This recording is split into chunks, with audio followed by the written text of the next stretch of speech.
monde, bienvenue sur la chaîne, j'espère que vous allez bien, je suis trop contente de vous retrouver. On va papoter favoris, le meilleur, le pire, de la beauté, mais pas que. J'ai beaucoup de chouettes programmes à vous conseiller si vous savez pas quoi regarder à la télé. Bref, il y a de tout. Et sans plus tarder, on commence avec... Pas de fond de teint ce mois-ci parce que j'en ai pas vraiment testé de nouveau. Juste aujourd'hui, j'ai testé celui de Huda parce qu'elle a sorti le faux filter en version lumière. Je vous en dirai plus quand j'aurai testé plus longtemps parce que clairement là, la journée n'est pas du tout terminée, bien au contraire elle fait que commencer. Donc on verra, mais c'est le seul fond de teint que j'ai testé dernièrement. En revanche, côté anti-cerne, on en a 3. On va commencer avec le moins cher et j'ai ressorti le Camo Concealer de LF mais en version hydratante puisque vous avez... Attendez... L'original, donc le Camo Concealer simple, a le bouchon noir et ça c'est la version hydratante avec le bouchon blanc. C'est exactement le même, la seule différence c'est que comme son nom l'indique, celui-ci est beaucoup moins asséchant et il y a une formule beaucoup plus crémeuse et donc hydratante. Et franchement il est génial, on conserve la même couvrance que pour le Camo Concealer. Si vous aimez bien les anti-cernes à très haute couvrance, je pense que vous allez l'adorer. Il est vraiment pas cher parce que c'est du LF. Il tient très bien, il ne file pas dans les plis, il a un joli rendu. Je l'adore et je ne peux que vous le recommander si vous cherchez des anti-cernes dans cet état d'esprit. Le second c'est de Beauty Bakery qui est beaucoup plus petit, je sais pas si vous vous rendez compte, comparé au LF c'est vraiment tout petit. J'avais acheté à New York l'année dernière, dernier voyage en date d'ailleurs. Qu'est-ce que je donnerais pas pour y retourner? Bref, j'avais acheté là-bas et j'ai mis un petit peu de temps à le tester, je sais pas pourquoi, je l'ai ressorti dernièrement. Le seul truc c'est que la teinte est un petit peu plus foncée. C'est la numéro 13 mais il me faudrait celle d'en dessous je pense. Il est super bien, il a vraiment une très haute couvrance. Il me fait penser un petit peu au Camo Concealer de base. J'ai vraiment pas eu de soucis avec cet anti-cerne. Le seul truc c'est qu'il faut quand même le poudrer assez rapidement pour ne pas qu'il file dans les plis, mais comme beaucoup d'anti-cernes. Il est super couvrant, vous pouvez l'utiliser en correcteur également. C'est un peu un tout en un, il est très sympa, j'en suis très contente.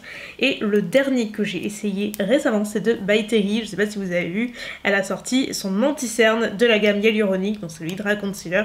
Et alors le packaging, je suis pas hyper fan, pour le coup c'est assez perso. En fait vous avez juste à cliquer au bout pour activer et faire sortir le produit qui passe à travers ce petit pinceau, et quand ça sort il y en a beaucoup, donc je trouve qu'on peut vite faire un petit peu de gâchis, ça sort vraiment pas en petite quantité. Par contre c'est l'anti-cerne qui n'a rien à voir avec les deux autres dont je vous ai présenté. Il est hyper modulable, même la couvrance je dirais est légère à moyenne, il est très hydratant, donc c'est pas un anti-cerne que je vais utiliser seul ou quand je fais vraiment un full face comme aujourd'hui parce que clairement c'est pas suffisant. Moi j'aime quand ça couvre, quand ça glisse, bref quand il n'y a plus rien, c'est limite plâtré quoi. Là pas du tout, c'est tout l'inverse, donc ceci j'utilise plutôt quand je veux un make-up, no make-up, ou je reste à la maison, ou je veux juste unifier, ça dépend de ce que vous recherchez. Toujours côté teint, je me suis commandé une nouvelle poudre que j'ai utilisée une grande partie du mois, je l'aime beaucoup, c'est la Kimchi Chic, c'est la Puff Puff Satin Bake Powder, et moi j'ai pris la teinte translucide je crois. Alors j'aime bien le conditionnement, vous avez une grosse houppette comme ça, et franchement vous en avez largement assez. Vous êtes amatrice ou amateur de baking, je pense que vous allez adorer cette poudre, elle est vraiment bien pour ça, même pour éliminer. Néanmoins elle assèche pas la peau tant que ça, du moins j'ai vu pire, mais j'aime bien l'utiliser en contour de l'œil ou alors voilà, quand je fais le baking sur les zones à baker. Mais ça m'est arrivé de l'utiliser également sur la zone T juste pour matifier, et elle fonctionne très bien.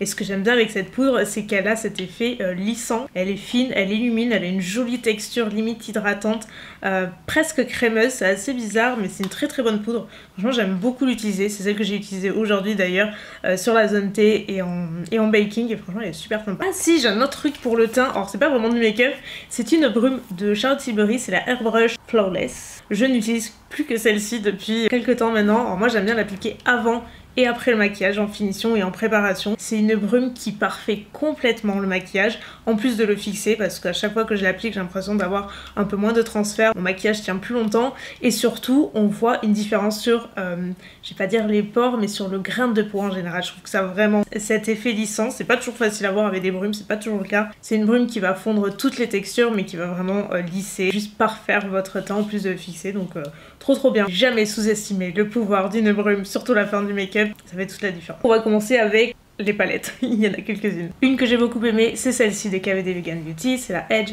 of Reality, comme ceci. Je vous avais fait un tuto avec cette palette. Si vous voulez la voir, je vous mettrai dans le petit ainsi que dans la barre d'infos. Comme d'habitude, elle est hyper sympa et ce que j'adore avec celle-ci, c'est qu'elle est hyper versatile, que ce soit en termes de texture ou de teinte. Vous avez des teintes neutres, vous avez des teintes colorées, vous avez des satinés, vous avez des mats et surtout les satinés, enfin couleurs même métalliques, sont dinguissimes quand vous les humidifiez. Vraiment, le pigment est hyper présent, c'est super beau. J'adore vraiment qu'on m'ait fichu cette palette. Elle est toute en carton parce que du coup recyclable, donc c'est pour ça qu'il n'y a pas de miroir. J'adore ce fard là, c'est une espèce de duochrome qui est bourré de reflets. C'est juste un exemple des couleurs, mais que vous voyez un petit peu la pigmentation, elle est folle. Vraiment, c'est une très belle palette. Je vous en ai déjà parlé, donc je m'éternise pas, il y en a d'autres derrière. Il y a celle-ci que je m'étais achetée, je crois en décembre, et je l'ai pas mal utilisée, c'est la Latte de Dominique Cosmetics, qui est pas du tout nouvelle. Je crois que c'est une des premières qu'elle a sorti. Je possède une autre de ces palettes qui est beaucoup plus foncée et hyper bien en termes de qualité. Les mats sont incroyables, ils s'estompent super facilement, ils sont bien pigmentés, la palette de teinte, je la trouve trop jolie. Seul ce fard, je trouve, fait quelques petites chutes de paillettes. J'utilise un peu moins, parce que je trouve un petit peu plus pailleté, mais les autres sont super belles. Ce doré là, il est incroyable, très joli. C'est pas la palette que j'ai utilisée pour les yeux, si vous vous demandez, c'est la bronze palette de Natasha Denona que j'ai utilisée. Et la toute dernière, je sais pas, est-ce qu'elle est en vente encore? Attendez, laissez-moi regarder, parce que si c'est pas en vente, je vous montre pas, ça sert à rien. Yes, c'est bon, elle y est, donc je peux vous en parler. Et sur Sephora, c'est la Celestial Divinity de Pat McGrath. Elle est tellement jolie. Vous voyez que c'est pas du tout ces palettes habituelles, parce que du coup, il me semble que c'était une édition limitée, mais elle y est encore, donc tant mieux. À l'intérieur, donc vous avez un grand miroir, et regardez toutes ces teintes. J'ai pas utilisé tous les fards, mais quand même pas mal. Pareil, celui-ci est super beau. Il est plein de reflets, mais dingue. Et ce doré là, un petit peu jaune, qui a une texture de crème, il est fou. Il me reste encore un petit peu de place. Regardez-moi ça. Le doré, je vous dis, il claque, vraiment, il est énorme, il est vraiment très beau et les textures sont vraiment sympas. Vous avez des mats, vous avez, comme je vous dis, des textures un petit peu plus crème, vous avez des métalliques, duochrome, enfin vraiment, il y a plein de jolies couleurs et pour le coup je trouve cette palette hyper intéressante. On a fait le tour des palettes mais pas des produits pour les yeux. Je voulais trop vous parler de cet ombre à paupières liquide Sephora qui est génial. Faut que j'aille voir s'ils ont d'autres couleurs parce que moi j'ai reçu la 5. C'est un genre de bronze mais la pigmentation est encore une fois dinguissime et surtout une fois que c'est appliqué ça ne bouge plus du tout. Parfois vous savez quand on utilise des fards à paupières liquides comme ça on n'a pas toujours une opacité totale, là c'est pas du tout le cas. Je vous dis ça ne bouge pas, je l'avais porté plusieurs fois en vidéo, on me demandait quel fard c'était et ben c'était juste celui-ci. Si vous aimez bien mes recommandations habituelles, vous aimez bien les couleurs lumineuses, vraiment n'hésitez pas à aller les voir de plus près, moi j'allais voir ce qu'ils ont comme autre couleur. Et ensuite toujours pour les yeux, c'est plutôt un combo parce que c'est la même marque et c'est la même gamme j'ai l'impression, c'est de la marque Aiko. Je connais très peu la marque, juste de nom, j'avais jamais trop testé mais j'avais reçu dans un envoi presse le liner ainsi que le mascara dans une teinte marron, c'est la Cocoa Edit. Moi j'adore porter du marron, enfin vous voyez c'est un petit peu mon type de teinte, je préfère les liners marron au noir et là ils ont le mascara aussi qui est hyper bien. C'est pas un mascara qui va apporter 3 tonnes de volume, de la longueur, un effet fossile et tout. Ça reste quand même assez naturel mais ça fait des cils très étoffés. Je trouve que ça apporte quand même pas mal de longueur et moi j'adore la brosse parce qu'elle est légèrement recourbée. Du coup ça permet de bien attraper les cils à la racine sans faire de paquet et surtout la couleur est hyper jolie. Ça tranche un peu moins que le noir donc pour tous les jours ou juste si vous préférez le marron, n'hésitez pas à regarder celui-ci de plus près, il est vraiment chouette. Et comme je vous dis ils ont sorti également le liner dans cette même teinte qui est hyper bien et pigmenté. Je sais pas si vous allez vous rendre compte mais déjà la couleur est parfaite. Dans le passage ça glisse tout seul, la pointe est hyper fine. Je vous en ai parlé vite fait dans les vlogmas, je vais l'utiliser, c'est la Honey Balm, c'est une crème hydratante que j'utilisais tous les matins et pour une raison que j'ignore, j'ai mis vachement de temps à relier un petit peu tous les points. À chaque fois que je l'utilisais, j'avais une peau catastrophique, mais genre j'avais vraiment beaucoup de boutons, bien plus que d'habitude. Alors moi ça m'arrive assez souvent quand je suis fatiguée, stressée ou juste qu'il y a des facteurs qui font que moi c'est ma peau directe qui prend. Donc au début je me suis dit c'est tout ça quoi, c'est pas la crème. Force par élimination, je me suis dit c'est peut-être la crème, je vais arrêter de l'utiliser pendant un certain laps de temps. Et effectivement, les petits désagréments d'imperfection se sont arrêtés. En fait, j'ai juste pas supporté cette crème et du coup, je vous en avais parlé dans les vlogmas et vous avez été hyper nombreuses à me dire que vous avez eu le même problème, mais vraiment beaucoup. Donc j'étais hyper surprise. Donc bah écoutez, voilà quoi, je ne l'ai pas réutilisée et je ne la réutiliserai pas. Bon, après, c'était une crème hydratante, elle avait rien d'exceptionnel non plus, c'est juste qu'elle avait un côté assez lumineux, donc c'était joli, mais je préfère largement la Magic Cream de Charlotte Tilbury. Celle-ci, clairement, je vais pas vous dire poubelle, mais pas loin. Le suivant, c'est un mascara Milk Makeup. J'ai détesté.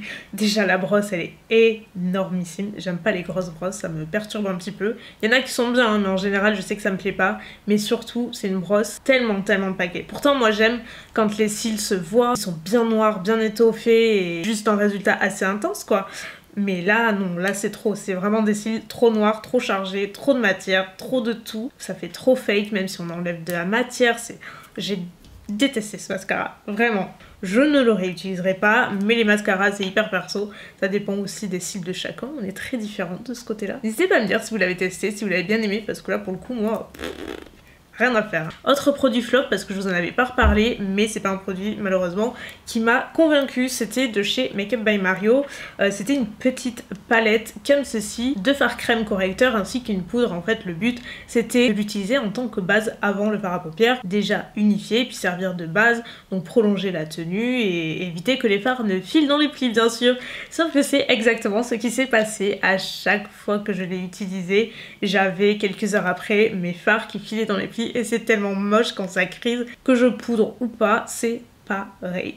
Donc bah c'est dommage parce que j'aimais bien le principe, je trouvais que c'était assez pratique parce que selon ta carnation tu peux vraiment moduler la teinte, sachant qu'il y a d'autres palettes. Moi j'avais pris la médium mais ouais donc c'est juste pas la peine quoi. Personne ne veut que son make-up crise, ok? Personne. Autre produit make-up qui ne m'a pas convaincu, malheureusement c'est chez Charlotte Tilbury, c'est cette petite ombre à paupières crème de la... Je crois que c'est une collection qui est sortie en fin de... Est-ce que vous avez vu ce qui s'est passé? Je sais pas, c'est allé tellement vite. Le fard est tombé. Voilà, j'allais vous dire qu'il est très sec. Ben voilà, tout s'explique. Ok, c'est tombé. Ben vous savez déjà ce que je lui reproche. Hein. C'est un fard crème, mais qui est ultra sec. Alors je sais pas si c'est le mien qui est défectueux ou si c'est juste... la formule générale parce que j'ai déjà testé ces fards crème à Charlotte Tilbury et je les aime beaucoup, mais celui-ci j'ai pas adhéré du tout. C'est très peu pigmenté, ça donne plus un soupçon de couleur et quelques petites paillettes, mais ça ne ressemble à rien à ce qu'on voit sur le petit pot en fait, c'est très trompeur et puis bon voilà quoi. Côté nouveauté que je n'ai pas aimé aussi, de chez Benefit, ils ont sorti la brume The Professional Super Setter. Aide à fixer le maquillage, minimise l'apparence des pores et offre une sensation légère sur la peau. Le seul truc que j'ai aimé, c'est la dispersion de la brume. Genre, je sais pas si vous allez voir, mais vous voyez, c'est un peu en continu. Et du coup c'est génial, ça me fait penser à la Morphe, elle sent super bon, elle est agréable. Mais après sur le côté grain de peau, pores, fixation du make-up, j'ai pas vu grand chose. Comparé à la Charlotte Tilbury où là direct, franchement c'est bluffant. En fait j'ai juste l'impression d'appliquer une brume qui va m'aider à fondre toutes les matières comme la plupart des brumes, mais c'est tout. Si on regarde l'aspect lissant, parce que du coup c'est quand même le titre de la brume. Donc voilà, donc quoi vous dire d'autre si ce n'est que ça m'a pas mal déçu. Autre flop, c'est pour le corps cette fois-ci. J'avais reçu ce body scrub de First Aid Beauty et j'étais un petit peu excitée à l'idée de tester ce produit parce que j'aime bien tester les gommages corporels. J'en fais minimum une fois par semaine. J'ai souvent la peau très sèche aux jambes donc j'essaie de gommer régulièrement. Je sais pas pourquoi je misais pas mal sur celui-ci, mais pas du tout, j'ai pas aimé du tout. J'ai trouvé hyper agressant. J'ai voulu dire agressif et abrasif. Tout ça pour dire que j'ai trouvé très abrasif. Les grains, c'est pas juste qu'ils sont gros, mais il y en a tellement. C'est hyper désagréable et franchement après j'avais la peau toute rouge. Enfin là j'ai pas compris parce qu'en plus ils mettent bien en gros convient aux peaux sensibles. Alors que j'ai pas une peau non plus extra sensible et franchement j'ai du mal à le supporter. Donc je pense pas que je vais le réutiliser parce que c'est pas vraiment une partie de plaisir on va dire. Je n'ai pas un, mais deux contours des yeux que j'aime tellement, vous avez pas idée. Donc celui-ci j'utilise le jour, celui-ci la nuit. Je vais commencer avec celui de nuit qui est de Skin Surgical, c'est le Eye Balm et en fait c'est un contour des yeux que j'ai depuis assez longtemps, que j'ai déjà utilisé, que je connais bien. Je sais pas si je vous en ai déjà parlé, en fait j'ai un doute ou peut-être dans les vlogs comme ça. J'ai revenu à celui-ci et je me suis dit mais pourquoi tu l'as arrêté, il est tellement bien. c'est vraiment un des meilleurs contours des yeux que vous pourrez trouver. C'est une texture baume, donc c'est hyper riche, il en faut très peu. Si vous avez un contour des yeux très sec, déshydraté, essayez celui-ci, vous m'en direz des nouvelles. Pour moi, c'est juste le meilleur à ce niveau-là. Il fait limite office de masque tellement ça répare le contour des yeux. Il est fantastique, vous pouvez l'utiliser le jour aussi.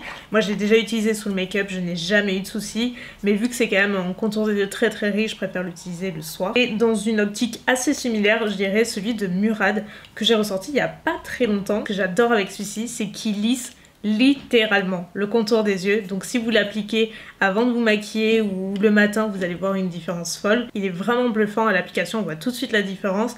C'est une texture qui n'a rien à voir avec le Skin Solical. Celui-là c'est vraiment un gel assez liquide, il en faut très peu. Une petite noisette, pop pop pop, vous massez comme ceci. Moi j'en mets même sur la paupière et ça smooth absolument tout, c'est génial. On reste chez Murad, je vous en reparle comme promis. C'est le sérum, comment il s'appelle, correcteur anti-tache de vieillesse à action rapide.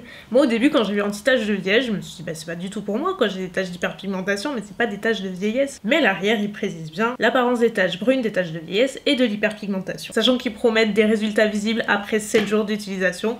Donc là je vous le dis tout de suite, on voit pas des résultats de malade au bout de 7 jours, c'est vraiment trop rapide. Moi vous savez c'est vraiment ma problématique numéro 1, quand j'ai des imperfections, je marque, j'ai du mal à cicatriser et ça dure des semaines et des semaines, voire parfois plus d'un mois, 2 mois pour certaines tâches. Donc c'est juste l'enfer. Je trouve qu'il uniformise vraiment bien le teint, on voit une différence. Il est assez bluffant, par contre il coûte tellement cher. Je suis allée voir à tout hasard sur le site Sephora et je me suis dit waouh. En même temps c'est les produits Murad, ils sont assez onéreux, mais néanmoins c'est des produits de super qualité. Tout ce que j'ai pu tester jusqu'à maintenant de chez eux, je n'ai jamais été déçue. Pourtant je suis touchy en skincare, je sais ce que j'aime et ce que je n'aime pas. Toujours skincare et celui-ci il est pas nouveau mais j'aime trop l'utiliser. Alors c'est de Tatcha, donc pareil je vais pas trop m'éterniser parce que tristement on n'a pas Tatcha en France encore. Vous pouvez commander sur le site, je crois qu'il livre en France, parce que j'ai jamais encore fait, donc je sais pas si les frais de douane sont inclus à la commande ou si on a cette surprise à l'arrivée, je sais pas. Mais c'est le Rice Polish Deep et en fait il existe à la fois pour les peaux sèches et là c'est la version pour les peaux mixtes à grasse. En fait c'est un exfoliant en poudre, donc c'est la poudre d'enzyme qui se présente comme ça. Vous avez un petit opercule et en fait vous versez et vous avez la poudre exfoliante que vous versez dans la paume de votre main. Vous ajoutez un petit peu d'eau, ça va donner cette texture un petit peu pâteuse, granuleuse et vous le massez sur l'ensemble de votre visage. Ça nettoie tout, ça a cette action exfoliante mais c'est excessivement doux, ça n'a rien à voir avec les gommages traditionnels. Tellement doux qu'on peut avoir une utilisation quotidienne et en fait moi je l'utilise pas tous les jours. Déjà je me l'économise et de deux je me le réserve vraiment quand j'ai des jours où je me suis beaucoup maquillée, où je suis sortie, où j'ai besoin d'un vrai nettoyage en profondeur parce que c'est clairement l'impression que j'ai à chaque fois que je l'utilise. J'ai l'impression que ça me désincruste tout. Alors est-ce que c'est psychologique, je sais pas, mais c'est encore une fois un produit bluffant à l'utilisation que je rachèterai je pense très certainement pendant longtemps encore, mais il dure super longtemps. J'en suis à la moitié, à peine la moitié du pot et je l'utilise depuis 6 mois facile, 5-6 mois, 3 fois par semaine et enfin franchement c'est assez économique. Donc je suis très contente. Et le dernier produit skincare, c'est une brume, encore une fois. Décidément, on a une thématique très brume dans cette vidéo. C'est de chez Pixi et je trouvais ça beaucoup trop cool, donc je voulais vous en parler. C'est la Dream Mist jasmin et à la lavande et en fait c'est une brume nocturne. Je n'avais jamais vu ça, c'est trop cool. Alors franchement, je vais être honnête avec vous, c'est pas la brume qui va faire une grosse différence. C'est juste que moi j'adore son odeur. Vous pouvez le pulvériser sur le visage pour hydrater, préserver la peau, mais aussi parfait pour sceller votre routine de soins de peau du soir ou à pulvériser sur l'oreiller ou la literie avant de vous coucher pour se relaxer. Vous savez, au niveau du parfum, ça fait penser aux brumes de sommeil, je sais pas si vous connaissez un petit peu, c'est exactement la même odeur. Pour autant, je ne dors pas mieux, j'ai pas un teint plus beau, c'est juste que ça apporte de l'hydratation. Ça a cette action détente, mais plutôt si vous êtes sensible à ce parfum-là, parce que c'est pas le cas de tout le monde. Et franchement, j'adore. Je le trouve trop agréable, donc j'applique tous les soirs quand j'ai terminé toute ma routine de soins, j'appliquais ma crème et tout. Pop, pop, pop, j'en mets partout et c'est génial. Je pensais pas vous en parler parce que je ne pensais pas que je l'aurais autant aimé, mais force est de constater que je l'utilise tous les jours, donc je vous en parle. C'est le lisseur Coral de Dyson que j'aime vraiment trop. Alors attention, on remet les choses en place. Le meilleur lisseur au monde pour moi c'est le T3, je vous dis c'est vraiment mon lisseur quand je veux faire mon lissage entier quoi. En revanche, pour les retouches de lissage ou ma frange, surtout ma frange, je prends le coral parce que déjà il est trop pratique, il est sans fil, il est légèrement arrondi sur les côtés, donc vous pouvez faire aussi bien des boucles que le lissage. En termes de lissage, c'est pas aussi raide que le T3, c'est pour ça que je reste sur le T3, j'ai beaucoup de volume. Pour moi ça fait plus un lissage un peu brushing. Par exemple Mounette avait que je fasse son lissage uniquement avec celui-ci, donc voilà, ça dépend un petit peu des goûts et des couleurs, mais il fait de très belles boucles, enfin il est vraiment sympa. Moi j'adore le fait qu'il soit, comme je vous dis, sans fil. Mais, vous pouvez vous lisser toute la tête, mais il faut impérativement le charger après. Moi je trouve que l'autonomie elle est de 20 minutes à peu près, donc clairement c'est pas ouf. Peut-être une demi-heure. Ça descend très vite, donc il faut le charger en permanence. Vous dites pas, ah ben je vais l'acheter parce qu'il est sans fil et je vais pouvoir l'utiliser quand je voudrais et tout. Oui, mais non, parce qu'il faut vraiment le charger très régulièrement.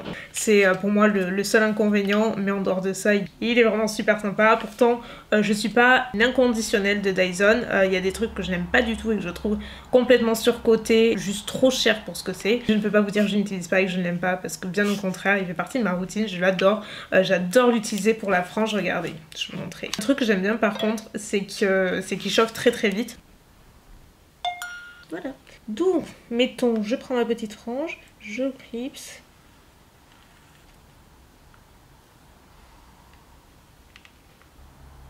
Le tour est joué et clairement, moi je ne peux pas faire ma frange avec le T3 parce que c'est trop lissé. Alors que là, ça permet de... Vous voyez ce que je veux dire? Bref, j'adore.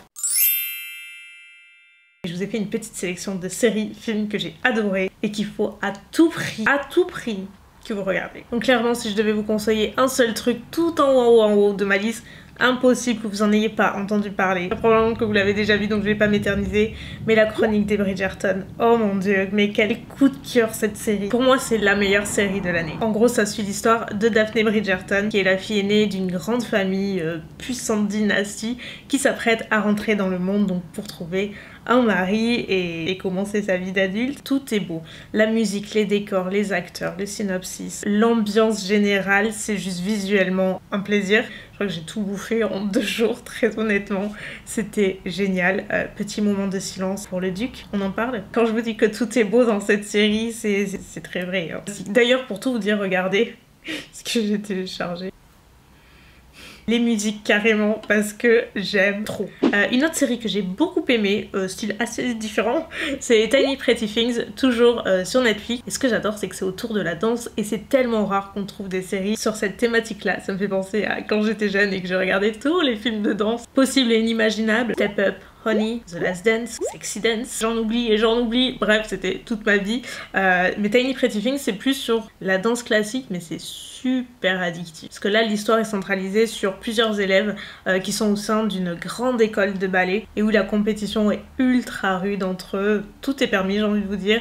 Et on commence la série avec une des élèves qui est donc la meilleure danseuse qui fait une chute d'un immeuble et en fait c'est quelqu'un qui la pousse, on ne sait pas qui. C'est un peu l'intrigue de toute la première saison sur qui l'a poussé, qu'est-ce qui s'est vraiment passé cette nuit-là. Mais en parallèle on a aussi les autres élèves et franchement c'est une série que j'ai adorée. L'autre série que j'ai regardée qui date le plus, parce que je crois que c'était même avant les vlogmas, c'est Le Jeu de la Dame. Pareil, vous en avez peut-être entendu parler parce que je crois qu'elle a eu un gros succès et d'ailleurs moi je l'aurais jamais regardé si ce n'était pas grâce à vous, parce que vous étiez un paquet à me dire Elsa il faut que tu regardes, tu vas aimer, ne te fie pas au thème et tout, parce que c'est sur les échecs et clairement moi c'est pas du tout mon truc. Franchement moi au départ j'avais trop d'a priori, je me suis dit ça va être chiant, ça va être long, je vais rien comprendre, mais c'est tellement bien joué, l'actrice elle est fabuleuse. Et ce que j'ai adoré dans cette série c'est qu'on la suit sur une très grande partie de sa vie, puisque ça commence au moment où elle se retrouve dans un orphelinat suite au décès de sa mère et voilà elle n'a pas de père, donc elle a 8 ans. Très vite elle se découvre une passion pour les échecs et en fait c'est une prodige quoi. On la suit jusqu'à je sais pas, peut-être 23 ans, un truc comme ça. C'est une fille, comme je vous dis, qui est surdouée,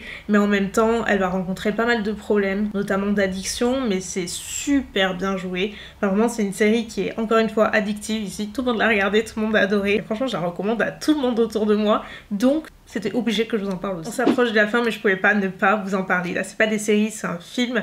Et celui-ci, peut-être que vous en avez entendu parler. Moi, peut-être que je vivais sous une grotte, je ne sais pas. Ma cousine qui me l'a conseillé, et en plus, elle l'a pas regardé, mais elle en a tellement entendu parler. Elle me fait ça a l'air trop bien, mais apparemment tout le monde pleure. Enfin, c'est vraiment hyper intense. Et du coup, je l'ai dit à Hugo, et lui, il connaissait quoi. Non, mais genre, lui, il connaissait. Ça s'appelle Kogistaki. En fait, c'est un film turc. Donc, déjà, de base, clairement, j'aurais jamais regardé parce que moi, j'aime pas regarder des trucs qui sont pas dans ma langue, ou tout du moins dans une langue langue que je ne comprends pas. Même si vous l'avez en sous-titré sur Netflix, ça reste quand même en turc quoi. Je crois que ça fait des années, mais des années et des années que j'avais pas vu un film qui m'avait autant touchée. Il est beau, il est dramatique, il est poignant, il est tout un tas d'adjectifs voilà, similaires. Je me colle littéralement les cheveux au gloss. C'est pouf. Franchement c'est un film magnifique qui est dur puisqu'en fait l'histoire c'est autour d'un homme de quoi, il doit avoir peut-être 30 ans, un truc comme ça. Il est papa d'une petite fille et en fait lui il est handicapé mental. Il vit avec sa mère et sa petite fille. Et un jour, il va se retrouver arrêté pour un crime qu'il n'a pas commis. Il va se retrouver en prison et croyez-moi, c'est excessivement dur ce qui s'y passe. Toute la série est autour de son innocence. Tout le monde va essayer de prouver son innocence. Sa petite fille... Franchement, moi j'ai totalement occulté la langue, limite je le voyais plus, j'entendais plus. J'aimerais le revoir même avec plaisir parce que il m'a vachement touchée et j'ai trouvé très très beau et voilà, donc je voulais vous en parler et il est sur Netflix. Bref, je pense que je vais m'arrêter là parce que j'ai trop papoté, j'avais trop de trucs à vous dire et franchement on pourrait y rester encore longtemps parce qu'il y en a plein d'autres que j'ai regardé. Hier j'ai regardé Penguin Bloom, trop belle histoire, trop belle histoire, j'ai adoré. Enfin bref, je regarde pas mal de trucs en ce moment, il y en a plein. En tout cas je vais vous laisser pour aujourd'hui, j'espère que vous aurez passé un bon moment. Vous aurez peut-être noté quelques petites choses. Si c'est le cas, n'hésitez pas à me le dire dans les commentaires. Moi, je vous retrouve d'ici quelques jours pour une nouvelle vidéo comme d'habitude.